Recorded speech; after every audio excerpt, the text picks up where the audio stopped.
Hi guys, welcome back. ഇന്നത്തെ വീട്ടിൽ ആയിരിക്കുന്നത് മലയാളികളുടെ പഴയകാല നടിയായ ഗീത എന്ന ആക്ട്രസിനെയാണ്. പ്രധാനമായും താരം അഭിനയിക്കുന്നത് മലയാളം, കന്നഡ, തമിഴ്, തെലുങ്ക് ഭാഷകളിലും മറ്റുമാണ്.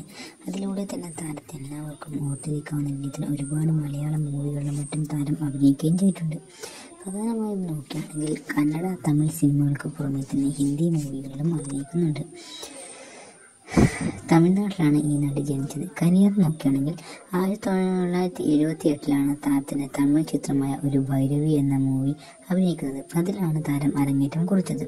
അതിൽ രജനീകാന്തിന്റെ സഹോദരിയായി ആണ് താരം അഭിനയിച്ചത്. അതുപോലെ തന്നെ സിനിമയിൽ അഭിനയിക്കുമ്പോൾ അവൾ 7ാം ക്ലാസ്സിൽ പഠിക്കുന്നു. സിനിമാ ജീവിതത്തിൽ ശ്രദ്ധ കേന്ദ്രീകരിക്കാൻ അവൾ പിന്നീട് പഠിത്തം നിർത്തി. നക്സലൈറ്റ് വിപ്ലവകാരി അജിതയുടെ യഥാർത്ഥ ജീവിതകഥ ആസ്പദം 1986 പുറത്തിറങ്ങിയ മലയാളത്തിൽ പത്നാഗിനെ ഇന്ത്യയായി അഭിനയിക്കുകയും ചെയ്തിട്ടുണ്ട്. നിങ്ങൾക്ക് ഈ നടിയെ ഇഷ്ടമാണെങ്കിൽ വീഡിയോക്ക് താഴെ കമൻറ്റ് ചെയ്യും. ഇതുപോലത്തെ വീഡിയോസ് ഇനിയും വേണമെങ്കിൽ വീഡിയോക്ക് താഴെ കമൻറ്റ് ചെയ്യാൻ മറക്കരുത്.